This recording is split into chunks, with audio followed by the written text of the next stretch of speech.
sobre os nomes que são ventilados para a disputa de 2026, as eleições presidenciais. O governador de Minas Gerais, Romeu Zema, admitiu que pode ser candidato a presidente em 2026, caso seu nome apareça como mais viável entre aqueles que compõem o seu grupo político. Zema tem lançado sinais distintos em relação à sua candidatura em 26, quando terá de deixar o cargo de governador de Minas. Ele tem sido cotado como um dos postulantes da direita em 26, desde que o ex-presidente Jair Bolsonaro se tornou inelegível. Dávila, gostaria de começar com você, a não ser que você se declare impedido de começar esse giro de análises e reflexões, mas, enfim, queria que você trouxesse sua percepção. Romeu Zema é um bom nome? Pode ser um nome viável para 26, por favor? É um ótimo nome, é uma pessoa que vem fazendo um trabalho extraordinário frente ao governo de Minas, resgatou Minas Gerais das mãos do governo petista, que foi o maior desastre da história de Minas. O governo Pimentel foi uma catástrofe. Não podemos esquecer que esse foi um governo que deixou um rombo gigantesco, não pagava funcionários públicos em dias, sequestrava o dinheiro do repasse dos municípios. Esse era o governo que Zema herdou, colocou a casa em ordem e foi reeleito no primeiro turno. Então, se um governador do segundo maior colégio eleitoral reeleito em primeiro turno, tem toda a condição de pleitear, disputar a presidência da República. Mas o mais importante é a forma madura como esses governadores que têm potencial para se tornar o candidato à presidência da República vêm conversando. Porque não é só o nome do Zema. O nome do Zema é o nome do Ratinho Júnior, do próprio Tarcísio em São Paulo, que o Beraldo torce muito aí, o caso do Caiado. Nós temos grandes nomes. E o bom é que eles estão conversando. Isso deixa o PT mais nervoso ainda, porque não é que tem rivalidade entre eles, estão todos conversando. E o Zema disse duas coisas importantes. Ele pode vir a ser o candidato à presidência, mas ele pode também ser candidato a vice. Ele disse que ele quer estar num projeto de país para a direita voltar ao poder. Isso mostra maturidade política, isso mostra comprometimento com um projeto de país e não só para disputar a próxima eleição e criar divisão da direita. É o que eu venho pregando aqui sempre, essa união da direita. E esse bom exemplo vem sendo dado pelos governadores, tanto por Zema, como por Caiado, Ratinho Júnior e Tarcísio. Esses 4 governadores vêm mostrando como é possível fazer a política com P maiúsculo. E aí sim, ter um projeto de país para enfrentar a esquerda em 2026 e vencer as eleições. Mas dentro do partido de Romeu Zema não há outros nomes que correm por fora? Já há fechamento de questão? Todos entendem que o melhor nome é Romeu Zema ou tem algum outro nome importante ali que talvez apareça e surpreenda o público? Não, Romeu Zema é um nome fortíssimo, como nós dissemos aqui, é um governador muito bem avaliado, é um governador que tem o que mostrar. O que é importante hoje é quem exerce um cargo público, é o que você tem para mostrar, o que você fez no seu estado. E eu entendo que Romeu Zema tem aí um excelente rol de realizações em áreas como saúde, educação, boa gestão pública, corte de despesa pública, que realmente acaba capacitando Zema para ser um dos postulantes aí a essa disputa da chapa presidencial. É um gentleman, né? Não conseguiria arrancar essa aspas dele. O cara é muito fera. Agora você, Mota, o que a gente precisa considerar em relação ao nome de Romeu Zema, entende como sendo um dos mais viáveis para 26? Eu acho que sim. O outro nome que estava correndo por fora, correu tão por fora que correu para fora, né? Correu totalmente para fora. Eu não vou dar mais detalhes a respeito disso, mas eu precisava tirar isso aqui do meu peito. Mas vamos lá. O governador admitiu que pode concorrer às eleições. É evidente que ele pode concorrer às eleições. Ele está em pleno gozo dos seus direitos políticos. Ele é um governador de estado no seu segundo mandato. Agora, eu acho muito cedo para falar de corrida presidencial, né? Eu tenho um problema com essa antecipação. O Brasil tem tantas coisas urgentes para cuidar, tudo pode acontecer até 2026. Agora, eu acho que o governador Zema também tem um outro ponto que tem a ver com o início do meu comentário. o partido dele, o Partido Novo, um partido que eu ajudei a criar, está se reestruturando, se organizando. E, apesar dos pesares, dos tropeços, continua sendo o único partido brasileiro fundado e centrado em ideias. E isso é uma novidade absoluta no Brasil. Ainda é uma novidade. Eu acho que é justo dizer que o Partido Novo ainda é o único partido do Brasil centrado em ideias.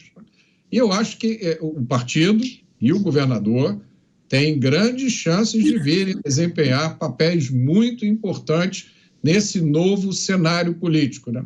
Principalmente porque a esquerda tropeça nas próprias pernas, dá tiro no próprio pé, dia sim, dia não. Você, Cristiano Beraldo, quando um postulante ou quando um nome é aventado e essa pessoa é questionada por jornalistas, ele pode ficar quieto ou pode emitir algum tipo de opinião. Quando ele emite algum tipo de opinião, muitos entendem que ele está mandando recados, enviando sinais, jogando para a plateia até para sentir qual vai ser a repercussão. Em relação a essa fala de Romeu Zema, a gente pode interpretar de que forma? Bom, vamos lá, Caniato, alguns comentários que eu preciso registrar aqui. Primeiro, registrar que o nome mais preparado do Partido Novo, o Mota foi assim, muito gentil no comentário dele, mas o nome principal do Partido Novo está aqui conosco na bancada, Luiz Felipe Dávila. Esse é o grande nome do Partido Novo para postular a cadeira de presidente da República. Fez uma campanha muito bem executada, uma campanha dura, e foi muito bem e deveria tentar de novo. Segundo, Mota falou do Partido Novo ser o único partido com ideias, mas, Mota, não é isso. Há outros partidos com ideias, como o PCO. O problema é a qualidade das ideias. Esse é o desafio do ambiente partidário brasileiro. É que a gente vê que as ideias estapafúrdias, sem vergonhas, pilantras, estão aí a dar com pau. E aí eu tenho que falar sobre Minas Gerais, Caniato. Minas Gerais está devendo ao Brasil. Minas Gerais produziu durante a história muitos nomes fundamentais para a construção do Brasil. Não vou nem dizer o que temos hoje, porque o que temos hoje, nesse momento, é fruto de uma série de casos fortuitos, de uma estrutura que se deu nesses últimos anos em que, ou talvez nas últimas 2 décadas, em que Minas não teve o protagonismo que já teve no passado. Minas deve ao Brasil porque nós depositamos, primeiro em Aécio Neves, as nossas esperanças e depois, derrotado nas eleições, se revelaram condutas, conversas absolutamente inadequadas para alguém que contou com a esperança de boa parte das pessoas de bem do Brasil. E depois, Minas entregou Dilma Rousseff, responsável por uma das piores crises econômicas que o Brasil viveu, sofreu um processo de impeachment que teve um final melancólico, porque foi a primeira vez em que um presidente da República sofre impeachment, mas não perde os seus direitos políticos, e depois recebeu a resposta nas urnas com uma derrota para o Senado e agora foi aceitar uma tetinha lá em Xangai, porque queria ficar protegida pela estrutura governamental e receber lá o salário gordo que o Banco dos BRICS paga, sendo presidente de um banco, apesar de ter sequer respeitado as leis fiscais do Brasil. Mas isso é uma outra história. Então, Minas Gerais, que deu ao Brasil, por exemplo, Tancredo Neves, precisa se redimir.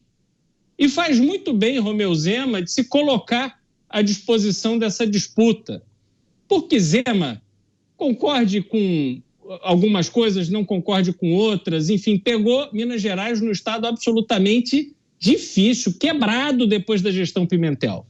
E está fazendo com os recursos que tem e da forma que entende adequadas um trabalho para devolver, no mínimo, a dignidade e colocar Minas Gerais no posto de relevância que já teve. Então, ele faz muito bem de postular essa vaga para disputar as eleições de 2026 para presidente da República. Agora, ainda está cedo, a gente não sabe como é que vai ficar esse cenário, muita coisa pode acontecer. Vamos ver, na hora que chegar mais perto, qual é o nome mais viável. Muita coisa pode acontecer, viu, Dávila? Você quer comentar alguma coisa em relação ao que disse o Beraldo, por favor?